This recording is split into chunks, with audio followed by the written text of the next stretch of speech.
reporting on the games you love by people who love to game. The MMO Reporter Network. You're logging into your favorite game, grinding out some gear. A couple of points added to your stats, and you have a virtual beer. Max level is pretty cool, but I'll remind you here, my friend. These games are not about the goal, it's about the journey and not the end. You're listening to MMO Reporter, brought to you by Audible.com. Get a free audiobook download at audibletrial.com/MMO Reporter. And by Doghouse Systems.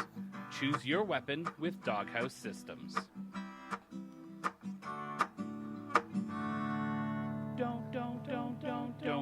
Don't forget about your ults you need to cherish. Each and every little character you've got, no matter what level they're at. Don't forget about your ults. Hello, everyone, and welcome to another episode of MMO Reporter. This is episode 245. I'm Chris, and I am joined by my ever so pleasant host, Mr. at MMO Bill himself. Hello, Bill. Well, hang on. Is it your ever most pleasant host, or is it me? I'm confused. It's you, Bill. Oh. You're the ever so pleasant co-host. Oh, shucks. Yeah. Darn. Yeah, that's you, Bill. It's Oh, you. we'll just... Way to we'll go, just, Bill. Way to We'll go. just call it Embarrassment Reporter then. Golly gee. Aw, that's so adorable. I know, right? Yeah. So we're back. We had a week off last week. I'm still recovering from surgery, so I wasn't able to make it. And Harry was unfortunately busy being star of stage and screen, and Bill didn't want to just talk to himself because he does that enough all day, right? Mm-hmm. Yeah. And I get in trouble with that. HR has come to see me a couple times. That's just the voices in your head, Bill, not HR. Well, in that case, then what's the problem? I apparently have somebody to talk to, so... I could have solved this issue all by myself. Now, how do I get a mic on the voices in my head? You just start speaking funny, and there you go. You're all set. Mm. Okay, so I want to start the show here, get going, because I've got a long list. I've been pretty much glued to my recliner. I really have not been moving in any way whatsoever. I've had a few complications which have limited my mobility, so I've done a lot. But before we get to my laundry list of games, Bill, what have you been doing in games the last couple of weeks? My itty bitty list. So the big thing. Well, we'll start with the standard. I've played Guild Wars 2, believe it or not. It happened.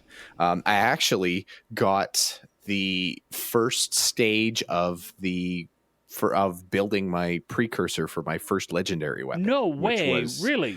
Yep. So I've got the experimental bolt, which is just an amazing. I mean, this is like phase 1 of the first 3 phases that are part of the next 4 phases. So like this is the beginning of the beginning of the beginning. But Yeah. It's an amazing amount of resources to collect, money to spend. Like if I get this legend, I'm going for Bolt, the one-handed sword for my Revenant for anyone keeping score at home.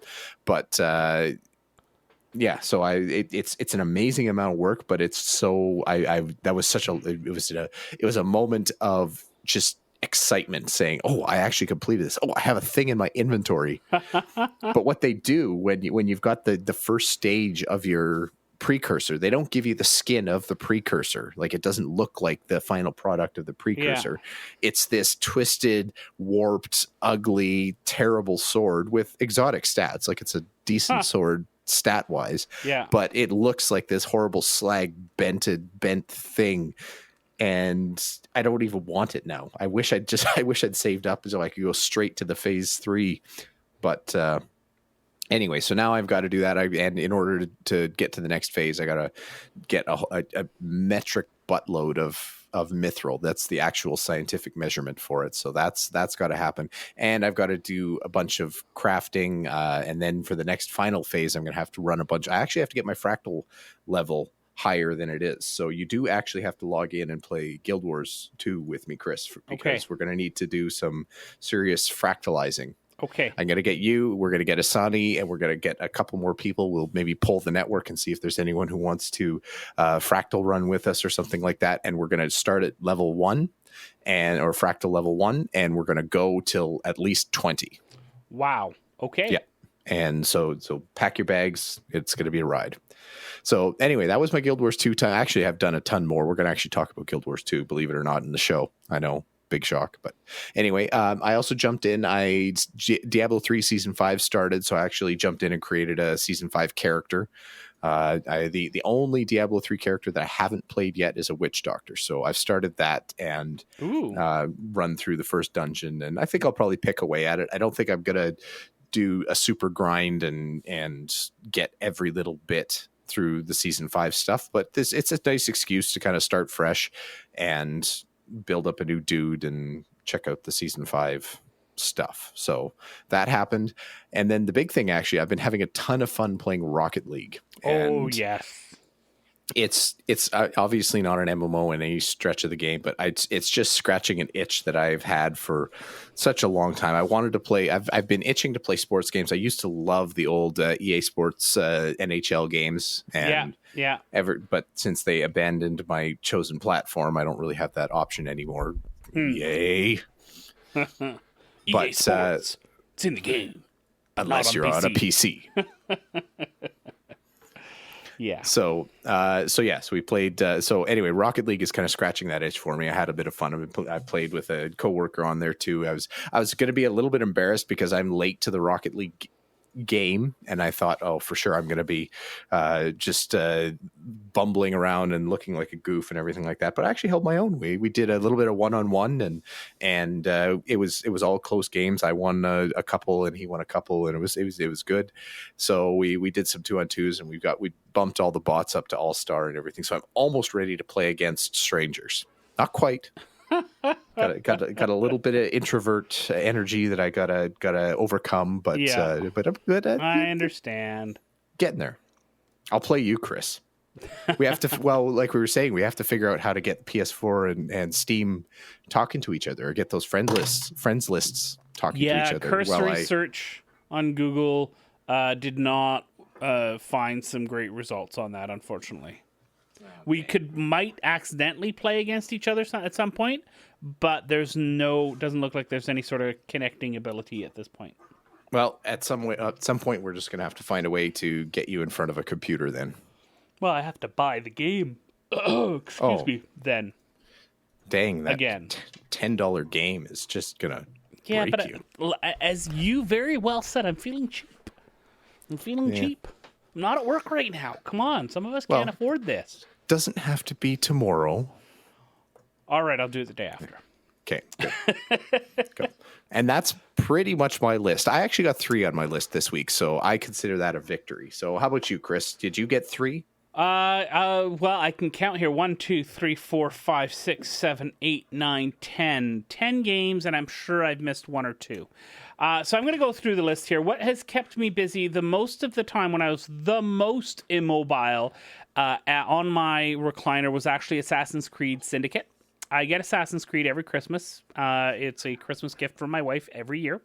And I get that game. This is the first one that I have actually finished in a few years. I always enjoy it. I bang away at it for a while, and then I just get too busy with other MMOs. But being immobile, I actually finished the story.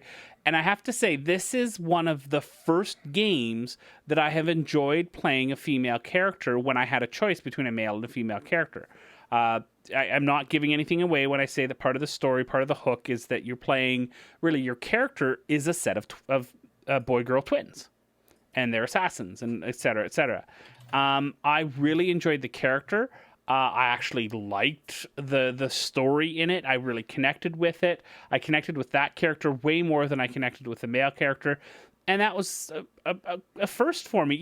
You know, I played Tomb Raider's another one that I felt pretty good. But most of the time, if I have a choice, I'm going to be playing the male character. So I really enjoyed that. I finished the story, and I'm actually jumping back in every once in a while when I don't feel like moving too much.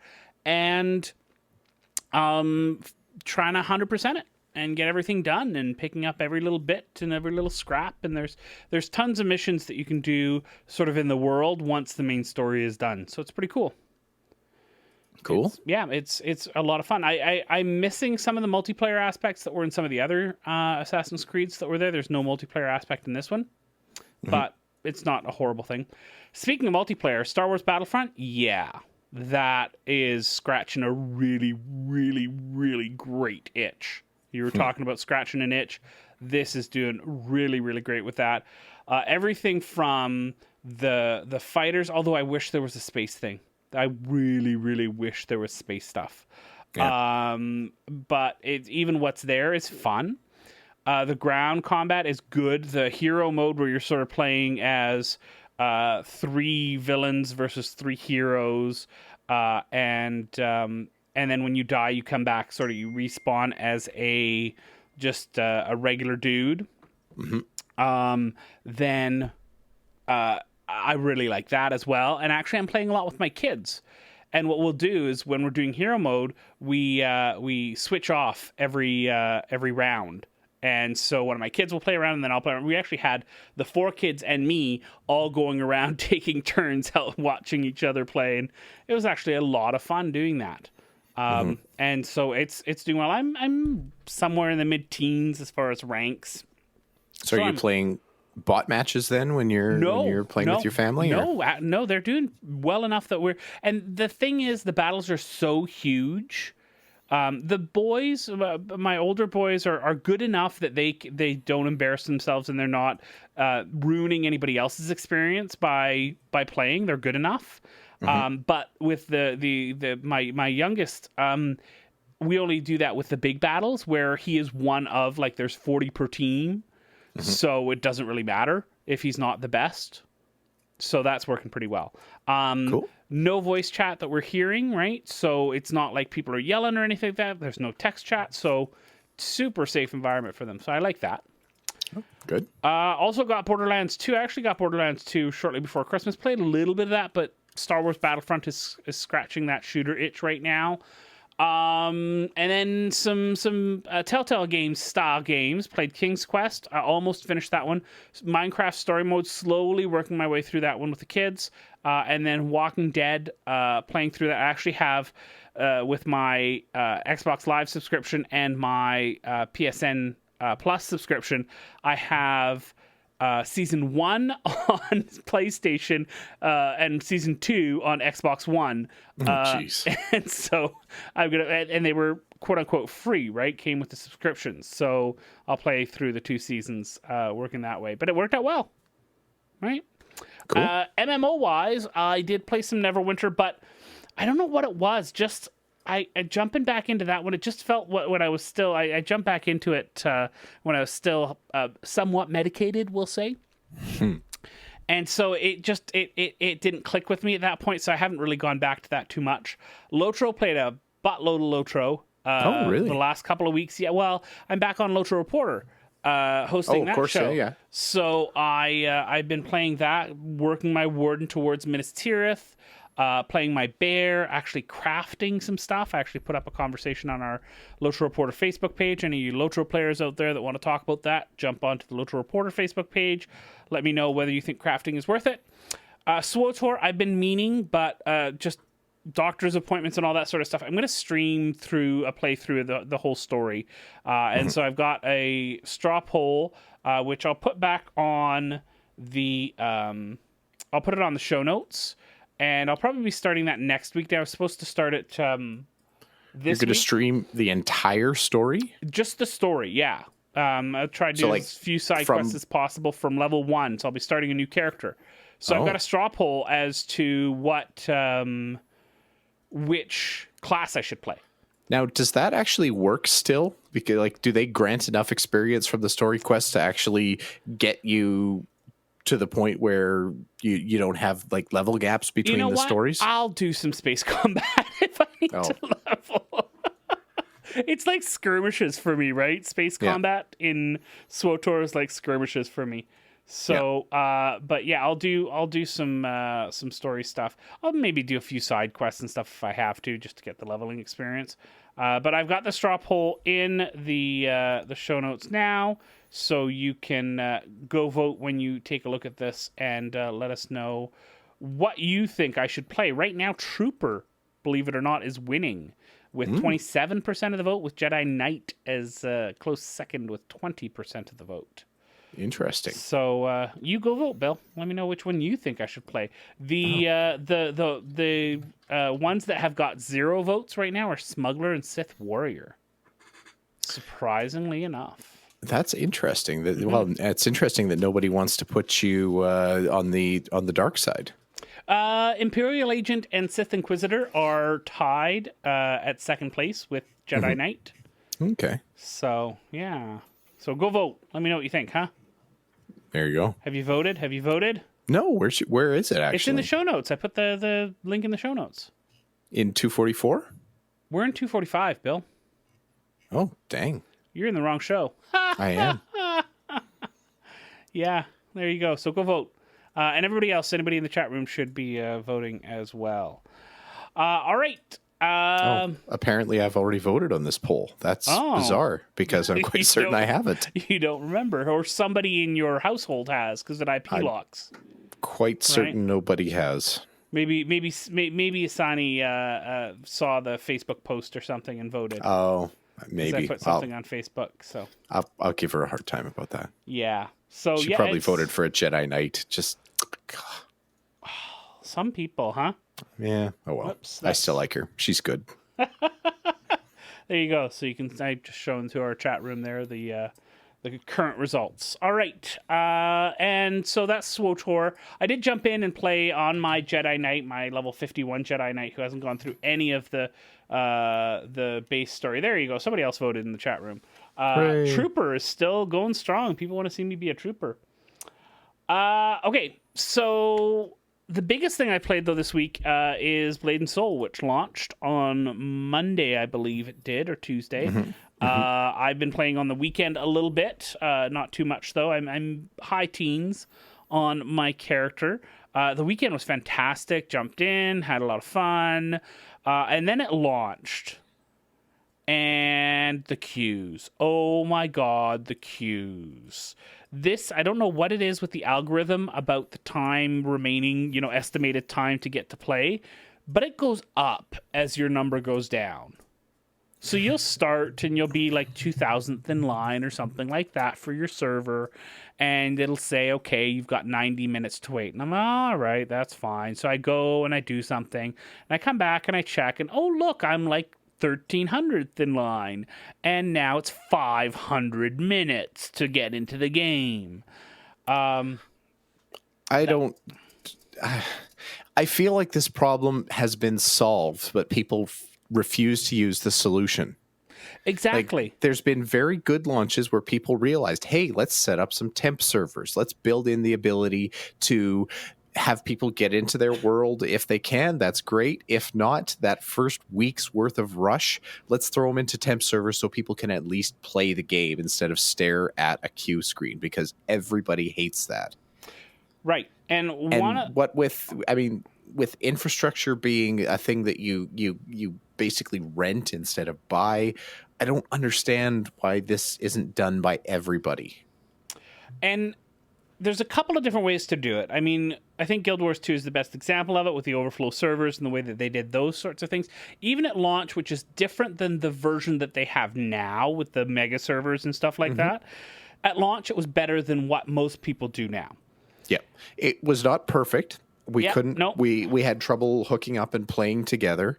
That was the thing. Like, even Isani and I would try to log in and we couldn't get into the same server. You know what? That's okay. It's annoying. It's frustrating. Don't get me wrong. At least we were playing the game, right? And not being able to play just sucks. That's the worst thing that a game can do, is not play. And unfortunately, the solution that NCSoft seems to have come up with is to put more servers out there, which is what every other game has done. And unless you're WoW, which is the only other game which put servers out there and didn't regret it 2 weeks, 3 weeks later, Rift did it, WildStar did it. You get you get Ghost Town servers, and that's not pleasant. WildStar at its free-to-play launch did a good thing. They set up some full servers, but they were temporary servers that they then rolled into their 2 main mega servers so that in the end, you weren't losing your characters. You didn't have to transfer your character. They just got melded into the main server. And, there's some little bit of name issues. But all that is better than, I think, the solution that NCSoft is coming up with here, which is, hey, have some more servers. Have fun. Yeah. And, but here's the thing. I've really been enjoying it. I did not think I was going to. This was, if you look back at my post Blade and Soul demo video from PAX Prime 2015, I was not impressed, and I said so. I just didn't have a huge connection to the game. I really am disappointed that I don't get to play right now because I'm really enjoying it. I'm playing as a summoner, which is... I was worried when I was making this character because the what I could find out beforehand looked like the race that you could get was only it was one of those tiny little girl races that some mostly Asian games tend to have, those tiny little girl races, right? Mm-hmm. There's other games that have tiny races as well. The Sura in Guild Wars 2, the gnomes, etc. But I was able to make a character with a full-on goatee and beard, and he's a guy, but he's a summoner, and his pet is a cat. And it makes tiny little meow noises, and it jumps in, and it will trip people up, and then it pulls out a big, cartoon hammer, like something you'd see, in Who Framed Roger Rabbit or something like that, and thwacks enemies with it, and that's sort of the summoner. And the summoner is sort of a ranged mage class with a little bit of stealth. And I'm really enjoying it. It has got the time to reward to carrot on a stick ratio down nice. The story is... Cliche is the wrong word. The story is not deep. This is not Lotro levels of depth of story. But man, is it good pulp, old movie sort of thing, right? It's really, I'm getting this. I want to fight. It's a revenge story in the end. You do it in the tutorial, so it's not the end of the world, but it's a revenge story. And it's really, I'm enjoying it. It's really good. I want to play more. I want to play more right now. I can't because of the stupid queue, but I want to play more, and it's free, right? Here's a couple things about the free-to-play side of things. And I've got to play more before I make a final sort of decision. This is first impressions here. Mm-hmm. The queue is a huge thing. You get to skip the queue if you're premium. And there's actually the other thing I wanted to mention. NCSoft sent me a master pack, which is the highest founder pack you can get. You're supposed to get premium time with it. And it's actually one of the issues is that some of the founders pack rewards are not being applied. So all these people who paid money for the founders packs are not getting to skip the queue like they thought they would. And there's a huge queue. So that's causing some friction. And the N coins, the NCSoft currency as well. I didn't get the ones that I was supposed to get. So there's some issues with that. But anyways, I want to play this more. I want to play. Free to play. That's what I was getting to. Mm-hmm. The queue is one thing. The other thing is inventory space. You get items in game which you can use to open up another row of your inventory bag. The first one is easy to get. The next one is a little bit harder to get, but it gets to the point when I look further down the road and I did a little bit of research, you're not going to be getting enough drops in the game to make it worthwhile. You're going to have to spend some money to open up your inventory, some N coin. So it's going to be, that's another free-to-play sort of thing. And then there's a bunch of cosmetics and some crafting stuff and convenient stuff in there. But the inventory and the queue are the big things right now that I think are a little bit poopy with the free-to-play part. Mm-hmm. Yeah, that's... But the game itself, fun. Like I'm thinking, okay, I know Bill's not going to be excited about this. How do I get him to play? I want him to play with it. I want to play with you. I want to play with Asani and get a few people in there and try it out. But yeah. Well, I'm not completely closed-minded if you strongly recommend it, I'll give it a go. It's and the combat is really well done. Combat is quick, fast paced.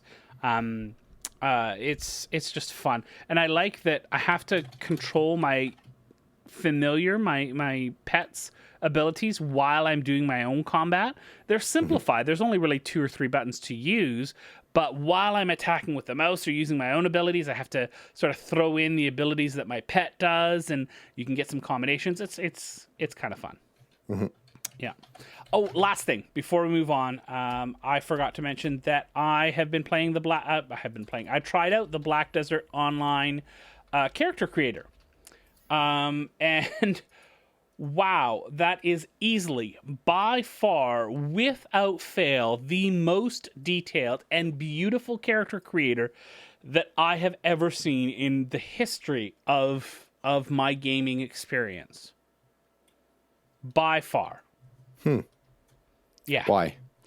The sheer amount of options that you have, and it's not just options but in presets. You can, if you go sort of freeform, you can go in and let me see if I can get to a part here where it's live. You can go in and actually pull out the nose, or you can pull out this cheekbone or the eyebrow ridge or the chin and reshape it. You can do that for the entire body, not just the face. A lot of games will have a lot of facial stuff, but you can do it with the entire body. And then at the end of it, let's see if I can jump here in the video, you can actually grab joints and body parts and set up a pose for your character to have. And that's what I'm showing right now on the stream. It's like I don't think I'm ever going to do that because I think it's just too time consuming for me. I just want to go in and play the game. But there are going to be some people who are absolutely going to love this and are going to spend hours and hours and hours. And I'm sure there's people right now with just the character creator spending hours on this. So when you're creating a pose, then is that something that you create like a custom emote to launch, or is it just like your resting pose? I think it's your pose for the character select screen. Oh, so it's not like it appears in the game. No. Oh. No. But you can save all these character creations for when the game launches. See, that would be impressive, as if you could make your own custom emotes by creating poses. Yeah, you can also pick your like default face, and some of them are pretty freaky. Yeah, I was really, really impressed with this. I think that anyone who's interested at all in Black Desert Online should check out the character creator, and anyone who really likes to dig into creating characters and the cosmetic aspect of creating characters should definitely look at this, because I think this could very well be what we will be comparing every other character creator to for many years to come. Like, it's that good. Wow. Yeah. So there you go. There you go. I don't know. I've never really got excited. Like, even about games that were officially at the top of my list, I've never been excited about the character creation wizard. That's just always been there's not enough time spent on the back of the head details, because really that's all I see. Yeah. Well, yeah, that's part of it. More of it is just, I don't know. That's not the part. Like, I feel like when I'm creating a character and I'm creating the face and the look and everything like that, I'm creating it for everybody else. Yeah. Instead of for me. And even then, I don't want to say I don't care about anybody else, but I usually leave my helm on, and I'm more about the armor sets and stuff like that. But a lot of games now are moving towards cosmetics, like your armor not mattering for stats, being stuff that's your cosmetics is like an outfit, you know. So, anyways, that's my long-winded discussion about those two games, Blade and Soul and Black Desert Online. Hopefully, I'll get into the beta. I have to say, looking at the character classes when I was creating this, pretty much all of them I wasn't super excited about. So I have to get in and actually play them, because I felt the same way about Blade and Soul before I played it, and I really fell in love with it. And there's so much buzz, and I wonder if the buzz about Black Desert Online is just about how good it looks, or if there's actually some substance there. All right. Yeah. We'll see. Yeah. Okay. Thank you very much to all of our wonderful, fantastic, super cool patrons, because you are the reason that we can keep things going. Really appreciate everything that you do. You are getting us really close to where we're actually to almost to the point where I'm not putting in money into this all the time. So really appreciate all of you who help support the network. We're just going to grow from here. The more that you can help us support us, the more that you can help support us, the more that we can do, the more videos we can put out, the more wonderful content that we can make for all of you. So please consider going to check out our Patreon page at patreon.com/MMO Reporter. And I believe it's now time to move on to the news. If you dare boop threat from me, more than words to show you get that you need to let me think. What would you say if I let you die instead? All right, I just had to hear Harry going for those notes. That's quite a talent our man Harry Hall has. Yeah, sadly, I don't think his voice is able to do that today. No, poor guy. He's got the flu. Yeah. I hope he feels better soon. He's been very, very, very, very busy. As is David Brevik, who, shock of all shocks, has left Gazillion, which is the company that he helped create, which is now a pretty strong success with Marvel Heroes. But I think that, and he was always, I always found him incredibly personable to talk to, really excited about his games. But when we sort of stopped talking about the game and the stuff that he had to talk about for the PR stuff, and we just sort of chatted for a little bit, he was a very, very busy guy, always out of the house, always gone, and not spending a lot of time creating games, which this is... apparently the motivation to leave Gazillion was he wanted to get back into game creation, and he didn't want wasn't satisfied being the CEO. He didn't want to be a businessman. He wanted to be a game creator, and I totally see that. There is this this is via Massively. They did ask what the impact would be on Gazillion by having David Brevik leave, and just to quote here. To answer your question about the status of the game more directly, it's still very healthy. Marvel Heroes 2016 is currently scheduled to launch at the end of the month with a bunch of new features, Secret Invasion story, controller support, leaderboards, visual updates, and more, and will unveil some more playable heroes for the year to come as well as in the near future. So I'm shocked at this. To me, in a lot of ways, David Brevik was Gazillion Games. Well, and Marvel Heroes, and obviously he set them on a good path already, and I think they're probably going to be pretty fixed on that for the next however long, whatever he set down as the path. But yeah, who knows? I wonder if we're going to see some direction change or some fading over time or anything like that. I mean, I don't know. It would be a terrible thing if it does, because Marvel Heroes is obviously, that's a hot IP right now. So yeah. it by default it's got a leg up on any other game of its type, because that's what people are going to be looking for. Like if they're as soon as there's a new maybe not X-Men, but Guardians of the Galaxy or anything like that coming out, where's the first place people are going to play to get their little Marvel taste? That's probably going to be right there at Marvel Heroes. Yeah, no, absolutely. So he does have a new company that is coming out called Greybeard Games. And I have to say, I love the logo. Yeah. It's a very nice logo. There's no information there. I don't know. For some reason, I always pictured David Brevik as a young man.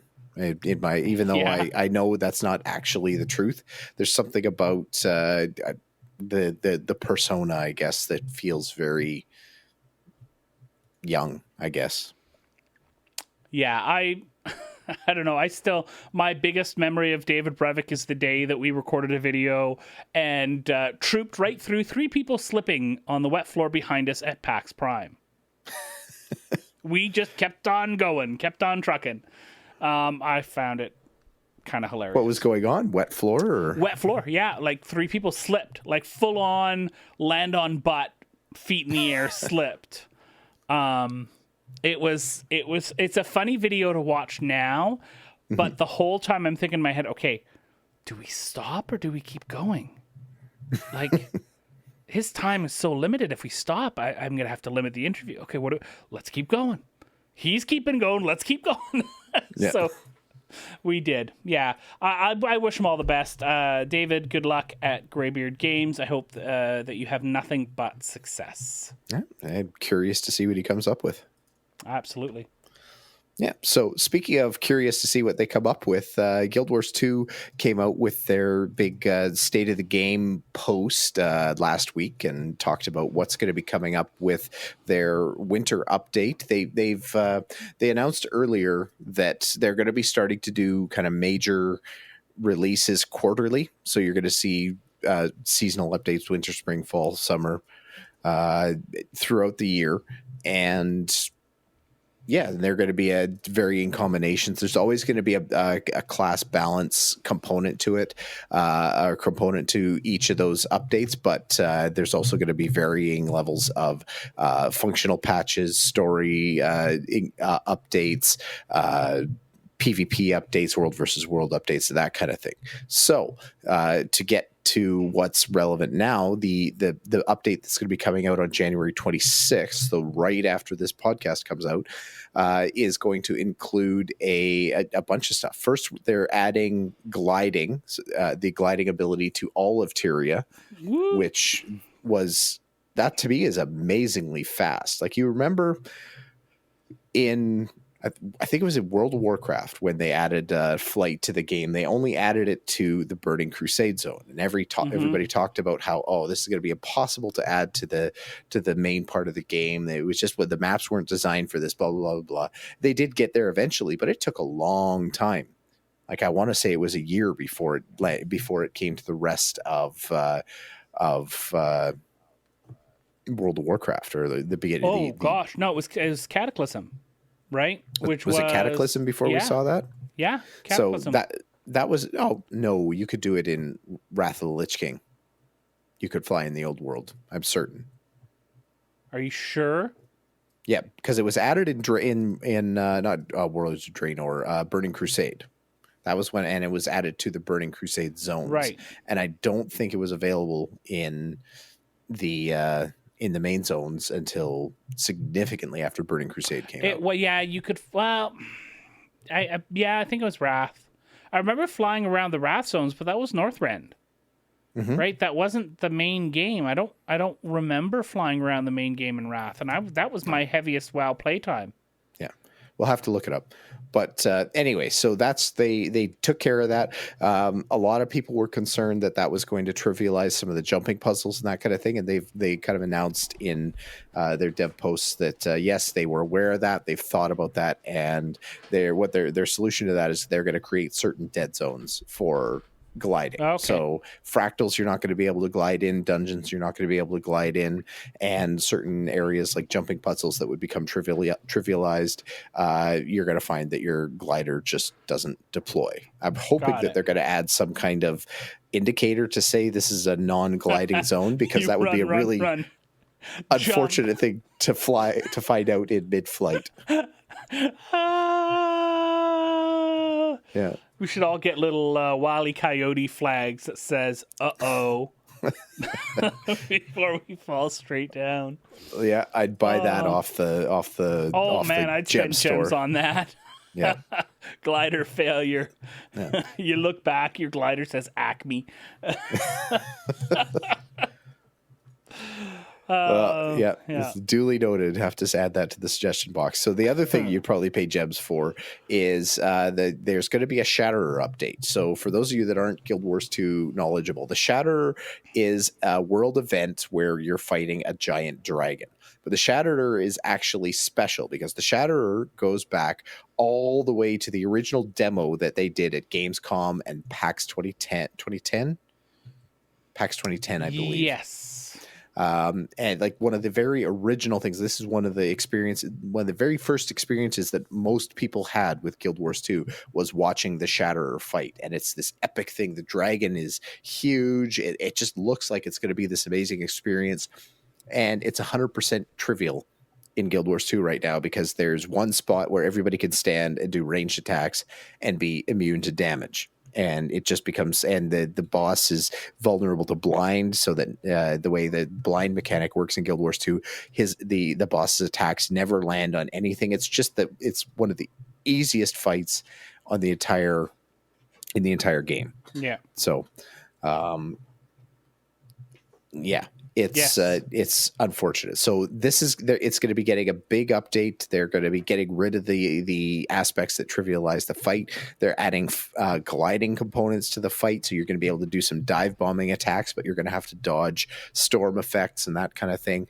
From what I understand, it's not going to be boosted to the difficulty level of Tecatl, which is that ocean dragon, which is probably one of the tougher boss fights in the game, or Triple Trouble. Still sucks. I've been in the secret is to actually look for an organized map. When you get some people who are commanders who actually know what they're doing and are actually directing people to do the right things at the right time, it's a good fight. It's still challenging, but it feels right. Like you could, it's one of those things that when you're doing it right, it feels good, and if you're not doing it right, it hurts and is painful.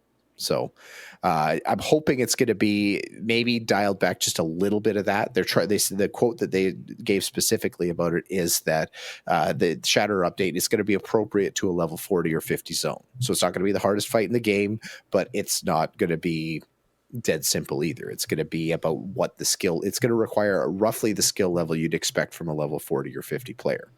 Well, dead simple sucks, so I'm happy that it's no longer dead simple. Yep, and they're going to be adding a whole bunch of new challenges and achievements for it and stuff like that. So that'll be cool. They're going to be doing, like I said, they're going to be doing balance updates for all the classes, and we'll have a link to that in the show notes so you can see exactly what's going to change with your classes. Revenants are going to get bumped down a little bit in their damage.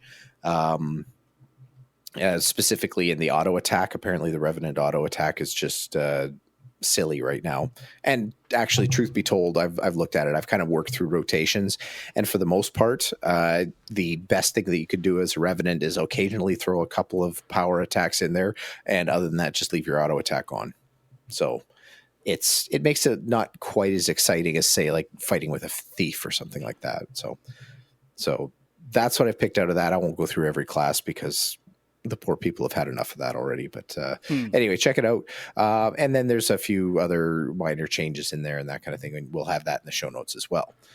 They also announced that the lunar event, like the in-game seasonal event for Chinese New Year, is going to be kicking off on January 26th. That's usually a pretty big event in Guild Wars 2. So if you're looking for a seasonal event to start up with, that's a good place to start. And the next PvP League season is going to start on February 23rd, and following the start of that season, you're going to be able to log in. They actually put links to the Pro League games that are active at the moment that you log in. So, like if you're logging in on a Monday night, you'll see on your screen changes that you can click on the link and actually watch the Pro League games. So you could tune in while people are maybe rage quitting or something like that. Awesome. So I don't know. I'm still a little bit perturbed about that whole rage quit thing. And anyway, I'm still trying to wrap my mind around Pro League, Guild Wars 2 PvP. I've watched a couple, and there's some interesting maps, but apparently, and this is going to come up in the class balance change, the meta apparently got just really bad last time. So I have some sympathy for that. So hopefully they've kind of balanced that out, and it's going to be a little bit more exciting to watch PvP matches online, because it is a fun thing to have, like just to have it streaming on the second monitor while you're playing Guild Wars 2. It's a nice thing to have up. So if they can actually make it work, it would be good. Yep. So on top of that, they did mention quickly the deep future. So they talked about what's going to be coming past the January 26th update. They're looking at things like the beginning or the continuation of Living World Season 3. They're going to be doing some new fractals. They're going to be they still have the big World versus World revamp on their plate that they're going to do this year. So I'm hoping that doesn't mean that it's done by December 31st, that they actually have a plan to get this in, because they've been talking about it for a long time. Of December. They've been talking about this for a long time, and a lot of people have been counting on this for a long time. So hopefully that happens soon. That was huge Skype lag. Holy cow. All right. I said something incredibly hilarious. You should just fake a laugh now. Ha ha ha. And all right, let's move things along then. I want to thank our sponsors, Audible. Go to audiblepodcast.com/MMO Reporter if you want to get yourself a subscription to the best audiobook service available out there. Go check them out if you want, like me, to have something to listen to as you drive or as you're working, or maybe in the background while you're playing an MMO. It's always nice to have a good audiobook going, and Audible is the place to get it. Don't forget to go to audiblepodcast.com/MMO Reporter. And our friends at Doghouse Systems. Carrie and I were talking on Lotra Reporter the other day about how she likes to play with the light configurations on her Doghouse systems, because it's a lot of fun. She really has enjoyed her Doghouse system. Use the coupon code MMO Reporter at doghousesystems.com, and you can add a 120 gig SSD to your purchase when you buy a new Doghouse computer. So go and check it out. Dumb ways to die. So many dumb ways to die. Mistake a troll for a wagon in skirmish runs. Pull that boss when your healer yells out of mana. Out of mana. All right, Bill. One game where you're constantly out of mana is Elite Dangerous. And by an amazing coincidence, Elite Dangerous announced their 2016 plans this year. So just to add a little bit of context for this, Elite Dangerous's business model, it's been kind of revealed, is that they're doing almost like a yearly subscription. They didn't come out to say that you're subscribing, but basically they're going to be doing yearly you can do yearly purchase, what they call expansions, that basically open up the entire following year's updates to you. So like free player, I shouldn't say free players, because there's nothing free about Elite Dangerous. No. But people who own the base game will still see updates and that kind of thing coming through. But there's going to be a lot of features and that kind of thing that are locked down only to the people who actually purchase the expansions. So with that in mind, they've started to reveal some of the things that are going to be coming up this year.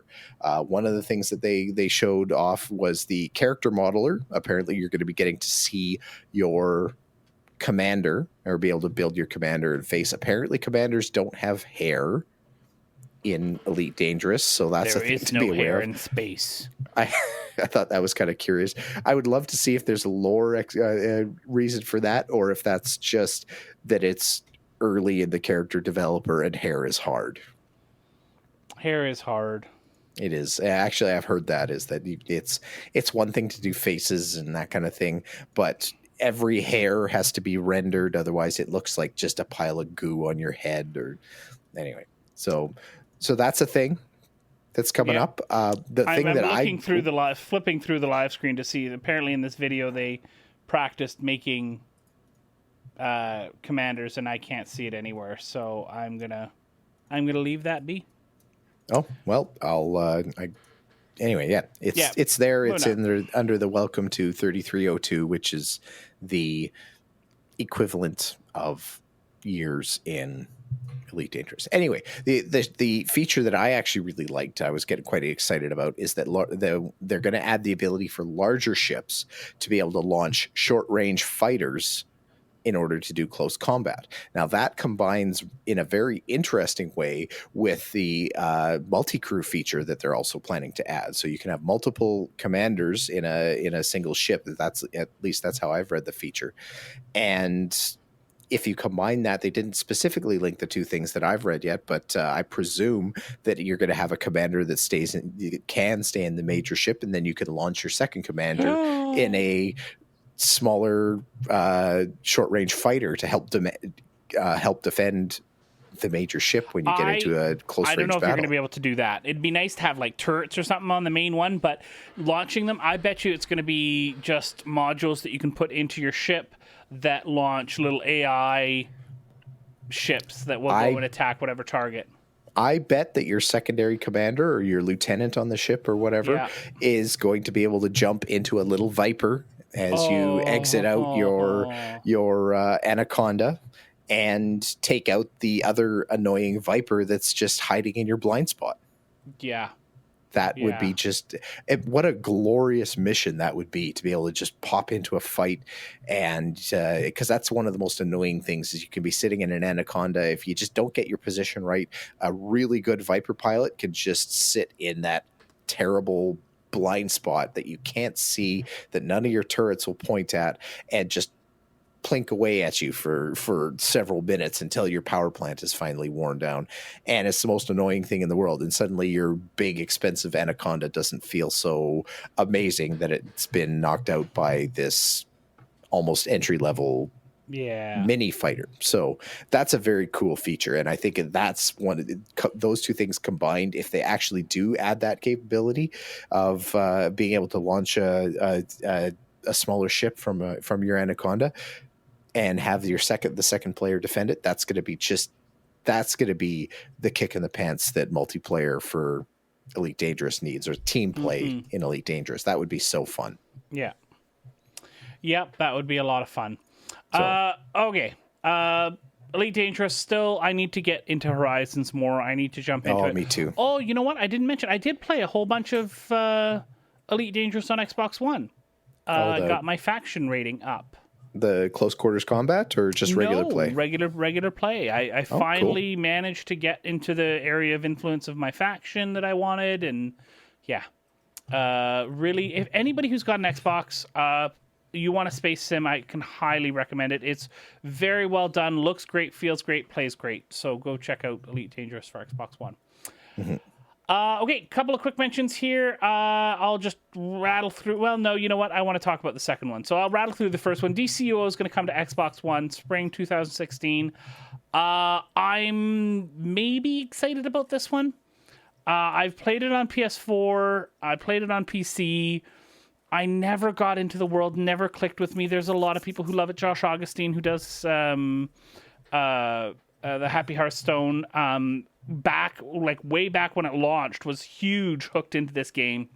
Mm-hmm. I just, I don't know. I never probably going to get a boost as the Superman versus Batman movie starts to come out. Yeah. And I could see it there. And this is just basically completing the platform. I think the interesting piece of this is that kind of implies that the whole Sony influence of Daybreak Games is, if not strongly, not completely gone, then at least strongly faded. So, that's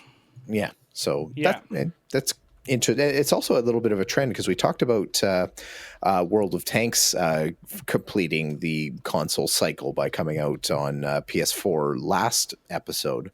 And so geez, 2 episodes in a row, this is news. Maybe this is a new thing. Yeah, I don't know. I do think, and it's free to play. It's not a bad MMO. It just didn't click for me, so it's hard for me to say, go out, try it. But the movement mechanics are great. The hero mechanics are good, like the flight, the speed, the whatever, however you move. Really, really well done. If you loved City Heroes, it's got a lot of that bones in it as far as the feeling. So, yeah, it's definitely worth a free-to-play download. Absolutely. Can highly recommend that. Now, cool. Bill, Apparently, Blizzard is a little short on cash. Oh, They're this having was some just, money troubles. I don't actually believe that they could ever have money troubles. I think they have all the money, actually.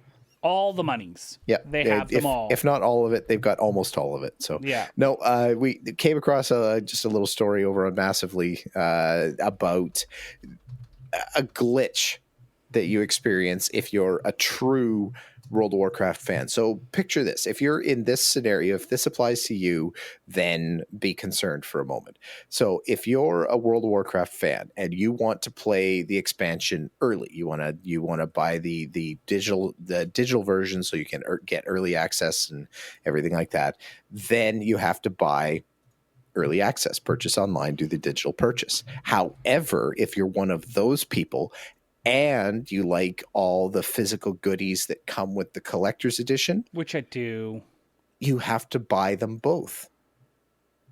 What? You can't get the collector's edition and get early access. The collector's edition will not go on sale until the game is on sale. So if you want both, you have to buy both. Now, Blizzard apparently has recognized that this isn't perfect. So their solution to this is if you've bought both, and you wanted early access, you've got your early access, and then you bought the collector's edition, you have to contact customer service to disassociate the second key that you got, and then you have the second key that you can give to somebody else to give them access to the game. However, I don't know if you're allowed to sell that key or if that's against the license or something like that. I'm not sure, but you're basically sitting on this extra key that you have to find another home for. And that's the solution if you want early access and collector's edition. Okay, first of all, that's dumb. Yes. Second of all, some games have gotten around this by if you pre-ordered the collector's edition, you got a code that would give you access to the Head Start, give you access to all this sort of stuff. When Rift launched, it did that. WildStar, I believe, did that as well. You got a code with your pre-order, and it would get you, like when you get beta access for pre-ordering physical editions, right? The game, wherever you buy it, EB Games or whatever, gives you a code that you can then use until you get your physical edition. Why the bleep couldn't they just do that? I don't understand that. It just seems like, well, the thing is, and the magic of this, the beautiful thing of this is the second time they've gone through this. Yeah. So with the previous expansion, with the Warlords of Draenor, it was the exact same scenario. And people panned that. They hated it. It was dumb.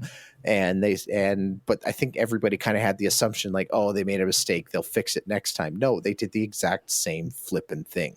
So this is not a mistake. This is just what they plan on doing. Well, I don't know if it's a mistake and they just forgot to fix it, or if they just don't care. Like, this seems like a real amateur mistake for a company that's supposed to be the gold standard of everything. It's not an amateur mistake. They're doing it on purpose. It's an amateur mistake. This is okay, maybe they're doing it on purpose. Maybe this is like how you get that 40-second yacht for the showrunners at Blizzard. I don't know. But this is dumb. This is not right. This is kludgy. This is amateur hour. Every other game company can figure out a way around this simple problem except Blizzard, and that's just dumb. Okay. Yeah. There's so many other ways that they could get around this. This is just money grab. Sorry, it is. It's just a money grab. Well, I can't even believe it's a money grab, because honestly, I think this scenario to me feels like it's got to be just got to be a relatively small slice of their customer base. It's just a horrible loophole that it feels like something that was just too lazy to get fixed. Well, and that's what it is. They just it's not worth the effort that they'd have to put in to get the codes out to the retailers. You know, when you have those other games that are about to launch that want people to pre-order to get into the betas, to get blah blah blah blah blah whatever, they're pushing. They want that. It's worth the work for them to get that strong launch. For Blizzard, they're going to get them anyway. And that's the thing. This just feels like Blizzard feels like they should be better than this. Blizzard is better than this, and I don't understand why this is this is what they landed on. Well, So- I happen to know that they play the MMO Reporter podcast through the phone system at Blizzard HQ. So hopefully they'll hear this and they can work on fixing this and let us know how we can let the WoW community know that they won't have to put up with this anymore. Yep. All right, Bill, that is our show for this week. If people want to get a hold of us, what are the different ways in which they could do so? Oh, the different ways. You don't want me to just list the same way over and over again? Correct. All right, we'll do it that way. You can head to our website, MMOreporter.com, to check out the central hub of everything. The pulse that runs MMO Reporter goes through MMOreporter.com. So check it out there.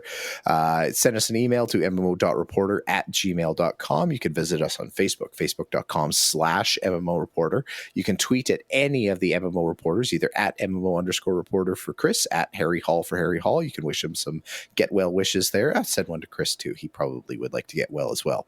And you can tweet at me as well. I'm healthy, thank you. You don't have to wish me getting better. Just, you could wish me staying the same. That's fine. I'd like that. Stay the same, Give us Bill. a call. Thank you. Give us a call, 616-666-6778. We would love to hear a voicemail. I'd love to get somebody else's voice on the show. Tell us a story. I have a voicemail. Do you? I totally have a voicemail. I just didn't get a chance. We got it over the break. And I was sick. And was it 51% swears? Because that is our line. It wasn't. I totally have it. Hold on. I can do this. Bill, kill time. Kill Quickly. time. Apparently, we have a YouTube channel. You can head over to youtube.com/MMO Reporter Network to view any of our episodes there. You can catch some of the magic that pops up on the screen during the live stream there. You can check out all the show coverage that we've done and everything like that. It's a tasty channel. You'll like it.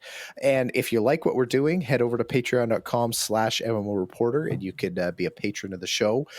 We appreciate everyone who's joined up for that, whether you're a longtime patron or a short-term patron. It's a humbling, flattering thing to have somebody consider throwing a few dollars our way for this crazy show that we throw out there. So we appreciate everybody there. Thank you very much. Patreon.com/MMO Reporter. Otherwise, if you're looking for more of a one-time blast or a different method of supporting MMO Reporter, go to MMOreporter.com/support. And there's a few other ways to help out there. Chris is ready. I'm ready. Shoot. Okay. Ready? Here it comes, the message. Hello, Mr. Harry Hall. Challenge accepted from New York. I'm calling in just to leave a comment. I have one thing to say. Black Desert Reporter, let's do this. Love you guys. Peace out. Thank you. And Harry's not here. Yeah, responding to Harry's call for a voicemail.